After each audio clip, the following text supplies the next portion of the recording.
May sasakyan kayo? Yung pong sakay crash. O sige.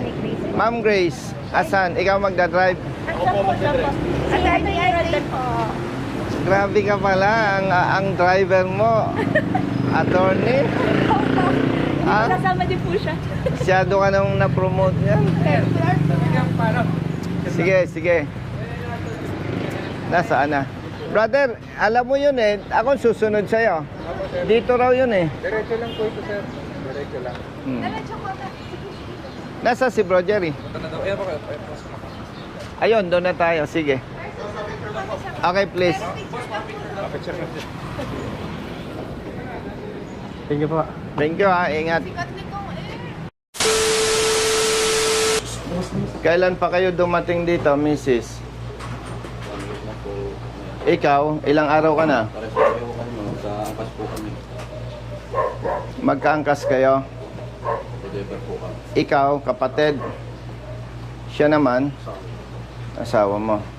By the way, sa inyong lahat, gusto kong ipaalam, kaya ako nandito as advocate, Yes, sir. hindi as congressman. In other words, hindi ko ito trabaho.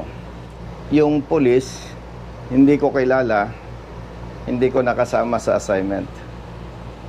Itong pamilya nitong rider, hindi ko rin kilala itong mga ito. Siguro kilala ako. And to give you background, kaya ako may ganitong advocacy. Ako bilang isang anak mahirap na lumaki sa bahay kubo, naranasan namin ng aming pamilya yung discrimination sa pagbibigay ng public service. And nung high school pa lang ako, attorney for your information, biktima na ako ng illegal arrest.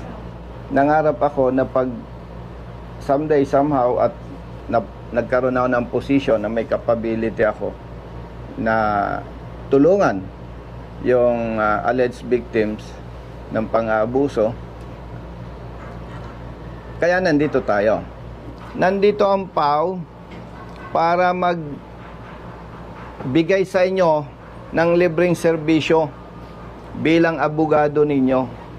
By the way, for the information of everybody ha, ito naman public service, wala tayong pag-uusapang personal. As usual, ang practice ko naka-video.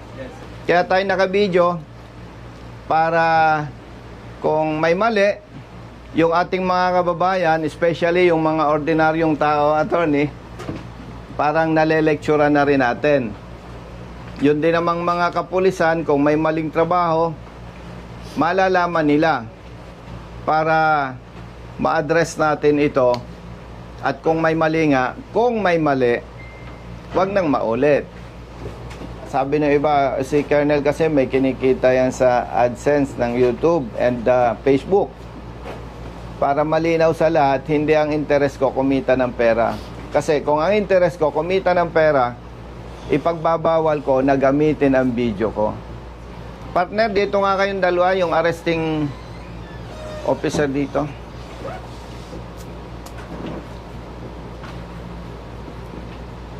Okay, dahil late yung isang arresting officer, papaalam ko sa lahat, kayo hindi ko kilala, hindi tayo nagkasama sa assignment. Yun naman pamilya nitong arrested person, hindi ko rin kilala. Nabanggit ko yan to inform everybody na wala tayong personal issue dito. Brothers, for your information, may kasama akong lawyers from PAW. Para, siyempre, ayan ay naisampa na ang kaso according to your chief.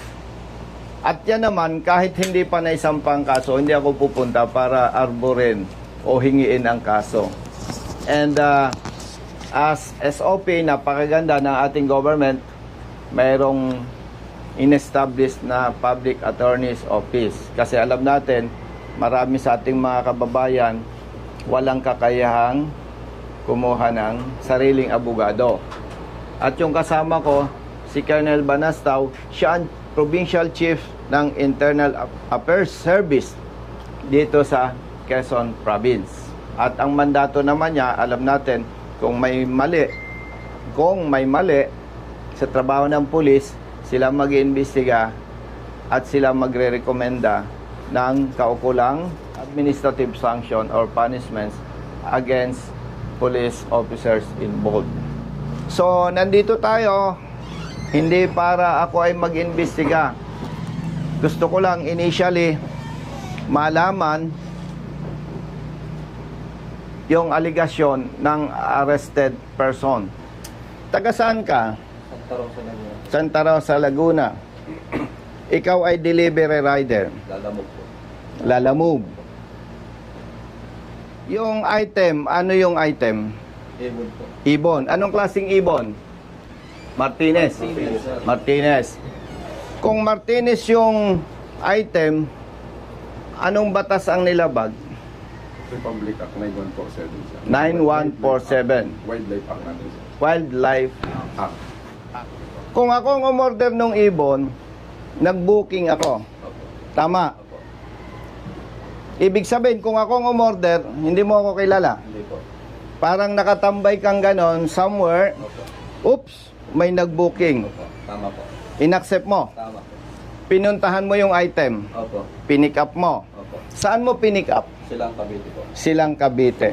Yung pinick upan mo, tindahan or pribadong individual? Bahay po. Bahay. Pagdating mo doon, ang nakausap mo, lalaki, babae. Lalaki po. Anong sabi sa'yo? Yun daw pong, ito na daw po ang pick upin ko na order no nag-book. Okay. Siyempre, in good faith ka, hindi mo naman kilala ang umorder, inaccept mo. Opo. Kinuha mo ang item. Opo. Tapos, base doon sa booking, saan mo i-deliver? Lucena City po. Nasa Lucena City tayo, attorney, ano? Okay. Nandito tayo sa police station ng Maritime. Nung mag-deliver ka, malayo dito, malapit. Malayo po. Saan lugar? Paglabas po dito sa kanto, yung pong parang diversion road, yung meron pong building doon na parang lechonan, ICAS lechon. Doon po mismo sa ICAS lechon sa labas po. Dahil ikaw ay rider, nakakaintindi ka, humigit kumulang ilang kilometer?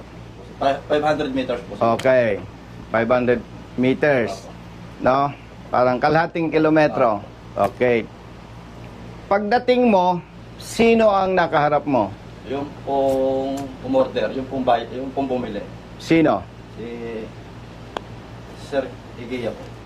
Nung kaharap mo na siya, anong naging pag-uusap ninyo? Bali, tumawag po sa akin yung inorderan niya. Kaya wala daw pong Gcash si Sir. Baka pwede daw po ako na lang ang mag-Gcash. Ikaw, sige po, pwede naman po ako mag-Gcash.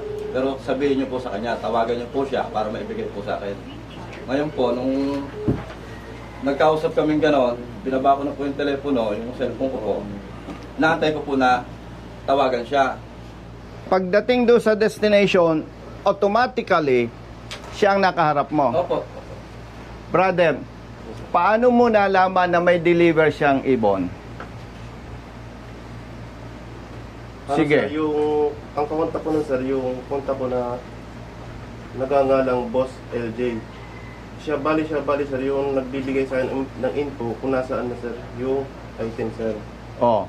In other words, alpha mo yon. No sir, hindi ko, yun sir ay, May communication ka sa kanya. meron sir. Siyempre, Yes sir, kung ako nagbibigay sa'yo ng info, yes sir, may communication na. pinadala namin sir. Opa. So, ibig sabihin,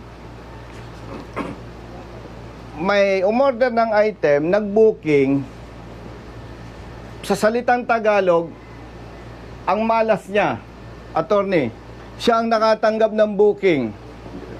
Okay? Tapos, nung i-deliver niya yung item, ikaw na ang sumalubong. Tama? O, si attorney. Tapos, ang nagsampa ng kaso, sino? Ikaw na rin. Anong participation mo, kapatid? Arresting officer sir. Ikaw ang arresting officer. So, ikaw ang umaresto. Oh, very clear. Attorney, ikinulong nyo Siyempre, kinulong nyo, hindi nyo pinalaya eh.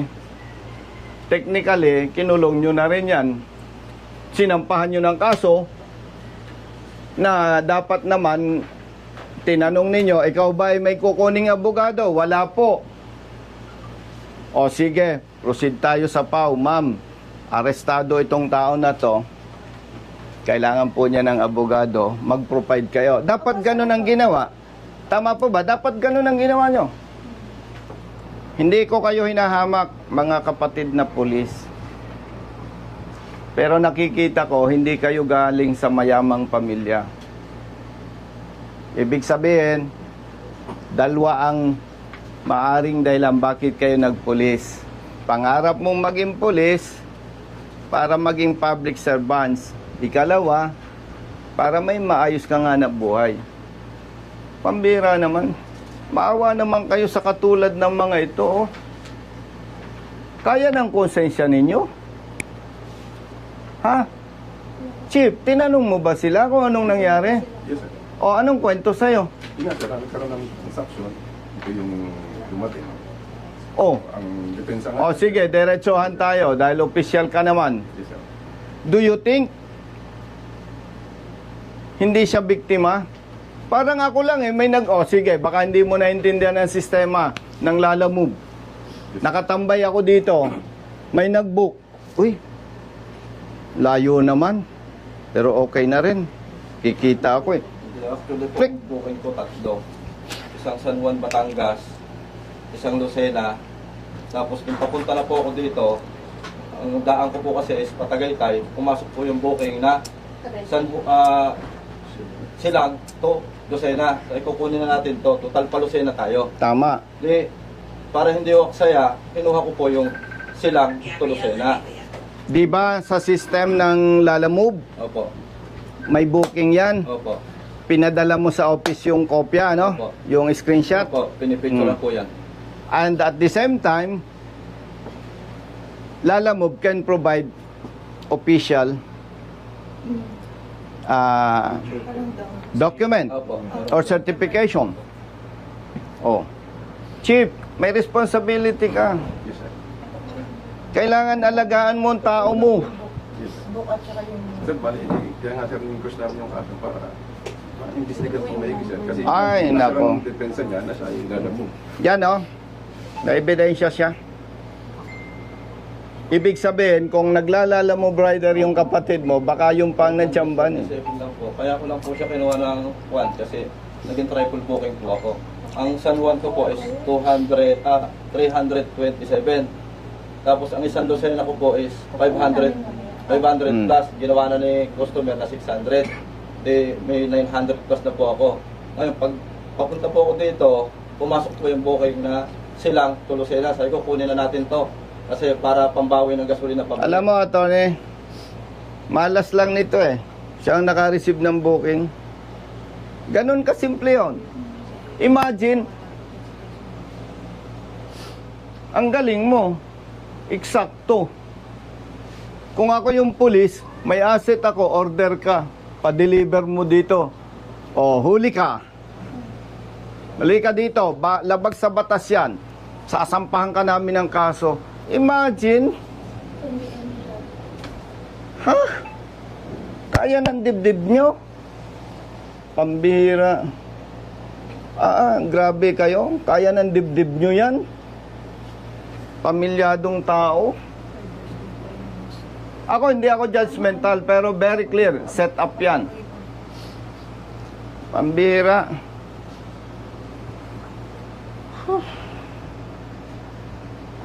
Grabe kayo. Buti nakakatulog pa kayo. May pamilya ka? Meron, sir. Ilang anak mo? Isa, sir. Ikaw? Di may accomplishment kayo? Oh. May accomplishment kayo? May re-report kayo? May arrested person kayo? Wow! Ang galing! Nito, imagine, 6 ang anak. Kaya ng dibdib nyo. Alam nyo, yung mahihirap na tao, isang araw lang walang hanap buhay, gutom ang buong pamilya. Imagine, ang bigat, ang grabe ang dibdib nyo Alam nyo, brothers, yung masamang gawa sa kapwa, may balik yan. Maniwala kayo sa akin. Ako, dati akong pulis ha. Hindi ako kaaway ng pulis. Kaaway ako ng tiwaling pulis na hindi tama ang ginagawa. Imagine. O ano sabi sa inyo sa prosecutor's office? Napipili po ako. Ang una po is, kung lalaban daw po ako is, mga 1 month daw po o mahigit pa ang magiging proseso, pero ililipat daw po ako sa kulungan. Ngayon, yung pangalawa daw pong option is, aminin ko na lang para 1 week po ma-process na, dito na lang daw po ako mag-i-stay sa kanila. So inamin mo? Inamin mo para po mapabilis talaga ang proseso. See? Kasi may maliit akong bata na 5 years old. See?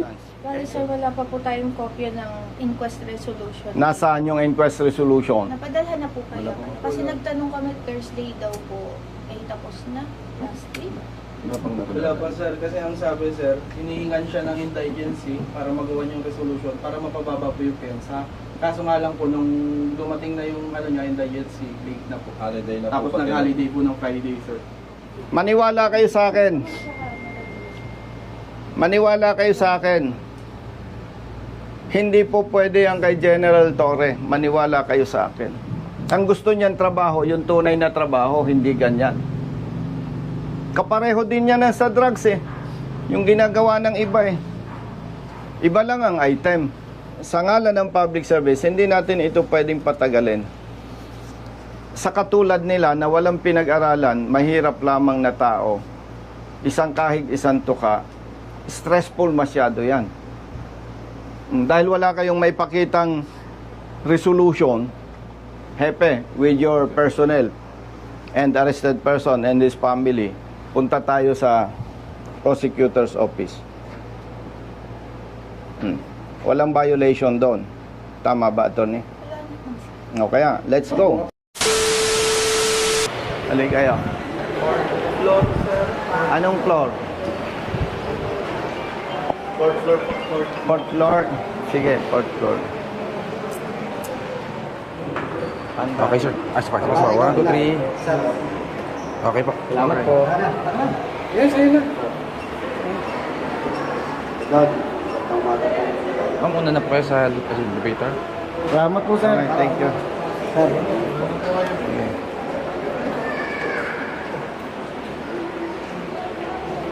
Thank you po. Thank you. Attorney. Sige po. But ladies first. Ladies first. Ito, dalawa naman po. O, dito tayo.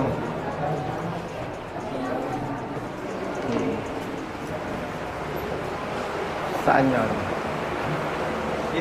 Dito po sana kayo. Ikaw. Si Chief Joel Calino po, si Boss, City Prosecutor. good morning. Good morning po. May kasama ako ha. By the way, Chief, public service ha? Wala namang usapang personal. Yes, No? po. As usual, naka-video tayo. Yes, no problem po. Kasama ko yung mga kaibigan natin, Pau Lawyers. Yes, si Chief po. Kasama ko yung IAS, Police. Oo. Kasi, Chief, tumawag sa akin yung pamilya nitong rider. More than ilang days na? 1 week na po. 1 week na. Kami na attorney ng Pau Lawyers galing sa station. So far, wala silang maipresent na resolution. Nandun lang sila sa police station. That's why, nandito kami to check anong status nung sinasabing isinampang kaso. Sino ang piskal mo? Hindi ko po kalala kung sino. Kapatid, mawalang galang sa'yo, Tiger. Yes, Tiger. Di ba ang SOP, tatanungin ko may abogado siya o wala? Yes po, tinanong ko po siya. Ito po kasi Tiger, unang-una, pag mag-i-inquest kami, tinitingnan namin ang kaso kung meron kaming 3 kategorya. Unang-una, ito ba ay summary investigation, ito ba ay expedited preliminary investigation or ito ba ay regular na preliminary investigation, no? So meron tayong tatlong categories. Itong sa kanya po ay pumapatak ito ng summary investigation. Nung tinignan ko ang kanyang kaso, violation ng Section 27 ng RA 9147, ang parusa sa kanya dito ay pagkakakulong ng 10 araw hanggang 1 buwan. So mabilisan ito. Hindi ito yung ano na talagang tatagal ng gusto. Chief, dahil yan ay nandyan na, naisampa na ang kaso. Naisampa na itong kaso noong June 5. Ngayon kung may resolusyon na, ito yung na-file, pwede na po kayong magpiyansa. Sinabi ko po sa kanya yan, Sir, meron po ba kayong certificate of indigency para mapababa yung piyansa? Kasi kapag may certificate of indigency, pinaliwanag ko po sa Opo, inyo. yan, opo. Natatandaan ko po yan. Ang Pinaliwanag magiging niya. pensa yung pinakamalaki ay 10,000. Opo. Or kung mas maliit doon, halimbawa kung ang nakalagay na pensa, katulad dito ay 12,000, Opo. at magsasubmit ka ng certificate of indigency, magiging 6,000 na lang po ito. Opo. Pinaliwanag ko sa kanya, Sir, nasabi mo sa akin na kayo ay delivery rider lang. Kung ito ay may file na sa korte, gagawin niyo na po yung depensa. Di ba nasabi ko Opo, tama sa po. korte? Opo, tama po. Ngayon po, kung wala kayong abogado, may libre po tayong abogado sa PAW. Siya po ang magiging abogado nyo. Ito, may binubuhay kasi na 6 na bata, 6 na anak. Kaya ang concern ko, yung legal na pinakamabilis. Simula nung June 5 pa lang, pwede na po kayo magpiyansa kasi nandun na iyon. Attorney, ako may lakad pa sa Kongreso. Bibigyan ko ng pampiyansa. Sinong pwedeng mag-assist? Okay, kasi may hinahabol akong oras. Alam ko, hindi kayo pwedeng tumanggap ng pera. Magbibigay ako ng cash, aalalayan nyo na lang. Wala naman labag sa batas doon, no? Kasi gusto kong linawin sa inyo kung bakit nire-request ko sa katulad nilang hindi nakapag-aral, yung pinag-uusapan natin, hindi nila maintindihan. Kasama po namin nandito lang po sa Oo, ganun na lang. I-assume natin na ma-approve yung reduction ng bail. So, 6,000. Ilang araw ka nang wala nga nabuhay? 6 days po ngayon. Bibigyan na lang kita ng 6,000 plus 6,000 pampiyansa. Di 12,000. Dagdagan ko ng 3,000. Di 15,000. Brother Matt, bigyan mo ng 15,000 yan. Ay, kung yun nga pala po tungkol sa motor ko na kuha, ano po pwedeng ikuha doon para ma-release din po? Attorney, yung motor niya, hindi pa marirelease yun. May motion to release po, kailangan ng request po yun, na motion to release motor vehicle. May mga proseso din po nun. Oo nga, may proseso yun, pero gaano katagal yun? Sila, i-assist din po ng abogado na handling lawyer niya. Kayo na mag-assist. Kasi nasa court pa rin po. Yes, ma'am. Sa office. Kailangan po namin ng certificate na na-impound sa kanila. Tapos po ay mga ORCR, picture po. Saka gagawang mo ng affidavit po. Sa inyo ba nakapakalan? Sino ba yun? Hindi po. Kapag 12,000 yung bail, halimbawa, hindi na-approve, sabihan mo ako sa office. Sige po. O, Mrs., tawag mo. Maraming Senator salamat na yung po. mag-assist sa inyo. And, Iyas, ang gusto ko mag-cooperate kayo. Hindi ko kayo inoobliga. Ang hinihiling ko sa inyo, mag-cooperate kayo. Magbigay kayo ng statement sa Iyas Opo. para maimbestigahan. Opo. At kung may makita sila na mali na trabaho ng pulis, Opo. mabigyan ng administrative sanction. Opo, kong. Okay? Opo, kong. Umaasa tayo na sa tulong ng mga PAW lawyers, ma-release agad yung motorsiklo. Opo. Kasi yung po pang hanap buhay ko. Okay? Kong. Kapag hindi pa marirelease yung motorsiklo nyo, pinaka-the best, umuwi na muna kayo. Tawagan lang tayo. Pwede rin akong makipag-coordinate kay attorney Opo. para hindi sayang yung oras nyo. Alam ko, nakaka-stress yung nag-i-stay kayo sa police station. Sobra po. Dahil masakit sa inyo yung dinanas ninyo. stressful masyado yon. Malinaw sa'yo? Opo. Ngayon, habang wala kang motorsiklo, di wala kang hanap buhay. Sagot ko yung wala mong sweldo. Salamat po ko. Basta ang gusto ko lang, sa ngalan ng batas, mag-cooperate ka. Sige po. Okay? Opo. Ganun lang kasimple yun. Walang personalan, no? Ang request ko lang sa PAW, pare-pareho naman tayong Pilipino. Hindi naman tayo magkakaaway. Pero pag may nakita kayong mali, ang request ko lang, sampahan nyo ng kaso kung kinakailangan. Tama ba? Lagi po kami ganun. Oo, kasi ang interest lang natin dito, yung mali, may tama. Para kung may mali, wag nang maulit na may nasasakripisyo. At sa parte ng administrative naman, may iyas. Ang interest lang natin dito, kung makita na may pagkakamali ang pulis, mapatawa ng kakulang parusa para huwag nang maulit pa. Oo, so yon. Salamat sa mga PAW lawyers and Tiger. Chief, salamat. Thank you very much, bro. Nice Oo. meeting you. Salamat, Tiger. Attorney, salamat. Partner? So, tawagan na lang tayo. Tawagan tayo, Natutuwa ako kay Chief Acosta. Tumawag ako kagabi, gabi na talaga. Pero immediately, nag-flex sa akin. Tapos nag-usap kami ni Ma'am. Oo. Ang galing. Basta nasa tama may kakampi ka. Nandiyan si Colonel Busita. Nandiyan si Colonel Busita. Huwag ka naman ng body ka nag-iisa. Basta nasa tama may kakampi ka. Nandiyan si Colonel Busita. Nandiyan si Colonel Busita. Bilat sa init, minsa'y basa din ng ulan.